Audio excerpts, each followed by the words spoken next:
नमस्कार फ्रेंड्स। मेरा नाम अंकुर है और मेरे चैनल में आप सबका स्वागत है। फ्रेंड्स, आज इस टॉपिक पे मैं अपना लेक्चर आपको देने जा रहा हूँ। वो पार्ट है बेसिक इलेक्ट्रिकल इंजीनियरिंग का। और जो टॉपिक मैं आज कवर करने जा रहा हूँ वो है मेजरिंग इंस्ट्रूमेंट्स।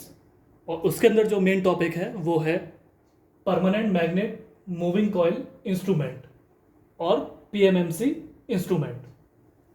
तो फ्रेंड्स, इससे पहले हम अपना वीडियो स्टार्ट करें, कृपया करके मेरे चैनल को लाइक शेयर सब्सक्राइब कीजिएगा और नीचे जो बेल आइकन दिया हुआ है उसे प्रेस ज़रूर कीजिएगा। और मैं अपना इंस्टाग्राम और फेसबुक का लिंक भी आपको नीचे डिस्क्रिप्शन में शेयर कर दूंगा। तो चलिए फ्रेंड्स, फिर हम अपना वीडियो स्टार्ट करते हैं। फ्रेंड्स, जैसा कि आप जानते हैं कि मेजरिंग इंस्ट्रूमेंट्स एक बहुत ही इंपॉर्टेंट टॉपिक है जो हमारी बेसिक इलेक्ट्रिकल इंजीनियरिंग के एग्जाम्स में इसके बारे में पूछा ही जाता है। और इसमें किस टाइप के इंस्ट्रूमेंट्स बेसिकली इसके अंदर आते हैं, चलिए उनके बारे में आज हम जानने का प्रयास करते हैं। Measuring instruments, permanent magnet moving coil instruments और पीएमएमसी इंस्ट्रूमेंट। इसके प्रिंसिपल जान लेते हैं friends. Principle: the principle of this type of instrument is that a conductor carrying current when placed in a magnetic field experiences a force। इसका जो principal कहता है, इस टाइप का जो इंस्ट्रूमेंट है फ्रेंड्स, इसका प्रिंसिपल या सिद्धांत ये कहता है कि जब भी कोई हम करंट कैरिंग कंडक्टर को किसी मैग्नेटिक फील्ड में हम प्लेस करते हैं तो उसके ऊपर एक फोर्स जनरेट होता है, उस पर एक फोर्स उत्पन्न होती है, बल उत्पन्न होता है उसके अंदर। मतलब किसी भी कंडक्टर कैरिंग करंट किसी भी करंट कैरिंग कंडक्टर को हमने मैग्नेटिक फील्ड में प्लेस किया तो उसके ऊपर एक बल स्थापित हो जाएगा। Let I is equal to current through moving coil. I जो है वो एक करंट है जो मूविंग कॉइल में निकल रहा है, मूविंग कॉइल में जा रहा है। R is the distance between the centre of the coil and the force F. R जो है वो एक डिस्टेंस है between the centre of the coil and the force F, यानी बल। कॉइल के सेंटर में और बल के बीच में एक डिस्टेंस है R. N is equal to number of turns on the coil. N है नंबर ऑफ टर्न्स जो घुमाव होते हैं कॉइल के अंदर, ये वो कहलाता है। B is equal to flux density. F is the deflecting force. L is the length of the coil. L जो है वो कॉइल की लंबाई है। Therefore the deflecting force produced on the coil is F is equal to N B I L and deflecting torque TD is equal to F cross R is equal to NBILR. Here NBLR is constant, therefore TD is directly proportional to I. Means the deflecting force produced on the coil F is equal to NBIL and deflecting torque TD is equal to F cross R is equal to NBILR. Here NBLR constant, therefore TD is directly proportional to I. Friends, आप figure में भी देख सकते हैं, ये north और south आपके poles हो गए। ये आपका पॉइंटर है, यहाँ पे कैलिब्रेटेड स्केल है कि पॉइंटर हो गया। ये फोर्स ऊपर लग रही है इसके अंदर, ये एक सॉफ्ट आयरन सिलेंडर हो गया, एक फोर्स नीचे लग रही है। और ये आपका मूविंग कॉइल हो गया। नॉर्थ साउथ, ये आपका सॉफ्ट आयरन सिलेंडर, ऊपर एक फोर्स लग रही है, नीचे एक फोर्स लग रही है। ये कैलिब्रेटेड स्केल पे पॉइंटर फिक्स है इसके अंदर, और ये आपका मूविंग कॉइल हो गई। अब इसके कंस्ट्रक्शन के बारे में जानते हैं।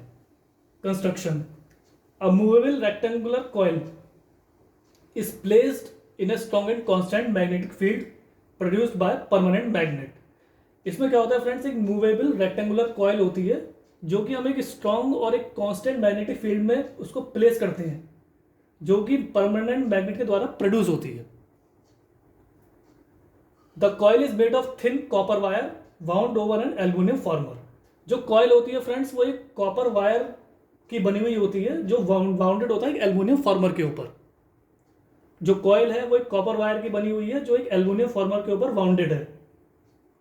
और जो मूवेबल रेक्टेंगुलर कॉइल है वो एक स्ट्रॉन्ग और कांस्टेंट मैग्नेटिक फील्ड में है जो प्रोड्यूस हो रहा है परमानेंट मैग्नेट के द्वारा। Moving coil instruments are spring controlled.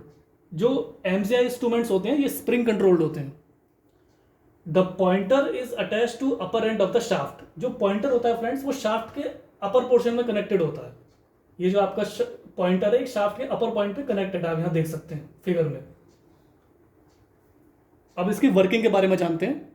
Working, as the coil moves in a uniform magnetic field the deflecting torque T D is directly proportional to I.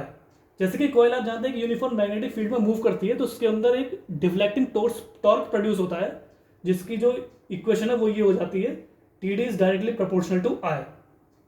With spring control the controlling torque T C is directly proportional to theta, where theta is the angle of deflection. Spring control के साथ क्या होता है, जो controlling torque होती है वो T C is directly proportional to theta, यहाँ थीटा एंगल ऑफ डिफ्लेक्शन होता है। Therefore, for steady deflection, TD is equal to TC. Therefore, theta is directly proportional to I.